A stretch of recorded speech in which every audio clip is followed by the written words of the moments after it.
में रहते हैं तो ये खबर देख लीजिए। पिछले 10 सालों में आपने एक शब्द बहुत सुना होगा, लिव इन रिलेशनशिप।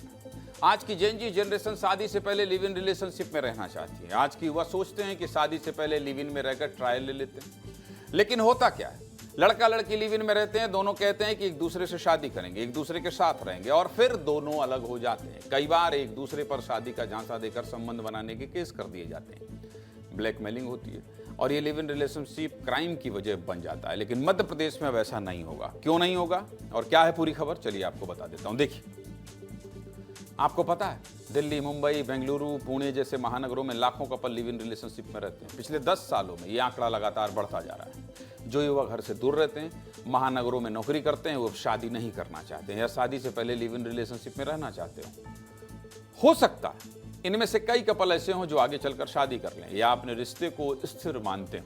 उन्हें लगता हो कि हमारा कभी ब्रेकअप नहीं होगा। तो ऐसे लोगों के लिए 2027 की जनगणना में एक विकल्प दिया गया है।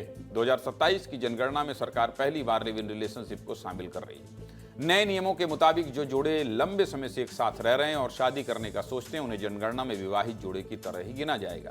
और देश के इतिहास में पहली बार ऐसा होगा। और जब क्या होगा, इसी लिव इन रिलेशनशिप को लेकर मध्य प्रदेश सरकार यूसीसी में कई कानून जोड़ने वाली है। सुप्रीम कोर्ट के रिटायर्ड जज रंजना प्रकाश देसाई की अध्यक्षता में 7 सदस्यीय समिति ने मध्य प्रदेश के लिए यूसीसी का पहला ड्राफ्ट तैयार कर लिया। समिति के सदस्य प्रदेश के अलग अलग जिलों में जाकर लोगों से बात कर रहे हैं और लोगों को इस कानून की जानकारी दे रहे हैं। साथ ही आम जनता से भी ऑनलाइन 12 सवाल पूछकर फीडबैक लिया जा रहा है। और यह कानून 4 स्तंभों पर टिका होगा। वो 4 स्तंभ कौन से हैं, आपको ये भी बता देता हूं। पहला है शादी, दूसरा है तलाक और भरण पोषण, तीसरा संपत्ति का उत्तराधिकारी, और चौथा और सबसे महत्वपूर्ण बिंदु है live in relationship. Madhya Pradesh में जो यूसीसी कानून लागू होगा उसमें लिव इन रिलेशनशिप को निजी मामला नहीं माना जाएगा। यानी अब आप ये नहीं कह सकते कि हम तो लिव इन में रहते हैं, ये हमारा निजी मामला है। अब ये निजी मामला नहीं रहेगा भाई साहब। अगर आप लिव इन में रहेंगे तो आप पर कुछ कड़े नियम कानून लागू होंगे। अगर कोई लड़का लड़की लिव इन रिलेशनशिप में रहना चाहता है, साथ रहना चाहता है, तो उन्हें सरकार के पास जाकर रजिस्ट्रेशन कराना होगा। वो अब छिप कर लिव इन रिलेशनशिप में नहीं रह सकते। दूसरी बड़ी बात, अगर लिव इन रिलेशनशिप टूट जाता है और दोनों अलग होते हैं तो महिला अपने पार्टनर से गुजारा भत्ता और भरण पोषण मांग सकती है। कानून के तहत उसे पूरा अधिकार दिया जाएगा। तीसरी सबसे बड़ी बात, अगर लिव इन रिश्ते में कोई बच्चा जन्म लेता है तो उस बच्चे को माता पिता की संपत्ति का पूरा हक मिलेगा। बच्चे को समाज और कानून नाजायज नहीं कह पाएंगे। इन बच्चों का अपने माता पिता की संपत्ति पर भी पूरा हक होगा, जैसा शादीशुदा माता पिता के बच्चों को होता। यानी अगर आप लिव इन में रहते हैं और एक दूसरे से ब्रेकअप कर लेते हैं तो कोई ये नहीं कह पाएगा कि आपने शादी का झांसा देकर उत्पीड़न किया है। क्योंकि अगर आपको लिव इन में रहना है तो पहले रजिस्ट्रेशन कराना होगा और उसके बाद रहिए। इसके अलावा यूसीसी से क्या बदल जाएगा वो भी आपको बता देता हूं। भारत में 2 तरह के कानून होते हैं। पहला है क्रिमिनल कानून और दूसरा है सिविल कानून।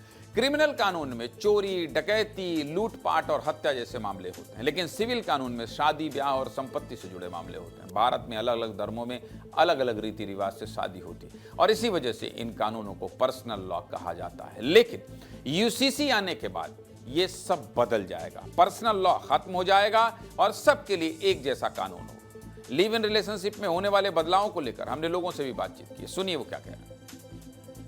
मोरोवरली मैं तो यही बोलूँगी कि ये बेनिफिशियल रहेगा लड़कियों के लिए ऑब्वियसली, क्योंकि बहुत सारी लड़कियां ऐसी होती हैं जिनको लड़के ऑब्वियस सी बात है धोखा दे देते हैं। तो ऑब्वियसली वो आफ्टर अ टाइम बोल देते हैं कि मुझे रहना नहीं है या फिर मेरे घर वाले नहीं मान रहे, जिसमें लड़की को ऑब्वियस सी बात है इशू आता है मूव ऑन होने के लिए भी और उसके बाद किसी और से शादी करने के लिए या फिर किसी और के साथ रहने के लिए भी काइंड ऑफ ट्रॉमेटाइज हो जाते हैं। मुझे ये चीज़ गलत लगती है। अगर लड़की एजुकेटेड है, हस्बैंड हो या बॉयफ्रेंड हो, तो उसे भत्ता नहीं देना चाहिए। नियम तो सेम अच्छा है, बट क्या होता है कि आज के ज़माने में कोई भी पॉसिबल नहीं है कि क्योंकि किसका क्या माइंड है और कब क्या हो जाए कुछ भी पता नहीं।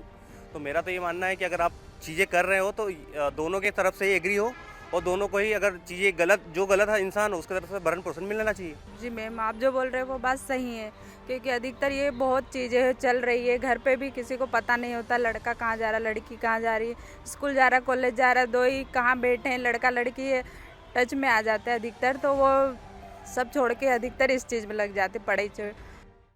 अपने यूसीसी ड्राफ्ट में मध्य प्रदेश सरकार पूरी तरह धर्मनिरपेक्ष रहना चाहती है। यूसीसी ऐसा कानून होगा जिसमें जाति या धर्म नहीं देखा जाएगा और महिला पुरुष को बिल्कुल बराबर अधिकार मिलेंगे। सभी समुदाय और धर्म के पुरुष और महिलाओं पर एक जैसा पारिवारिक कानून लागू होगा। मुख्यमंत्री डॉक्टर मोहन यादव पहले ही इस बात का ऐलान कर चुके हैं कि विधानसभा के मानसून सत्र में सरकार इस बिल को पास कराने की पूरी कोशिश करेगी।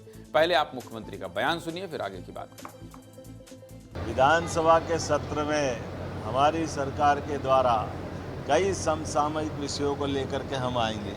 उसमें से एक सौभाग्य से कॉमन सिविल कोड की तरफ भी हम बढ़ रहे हैं।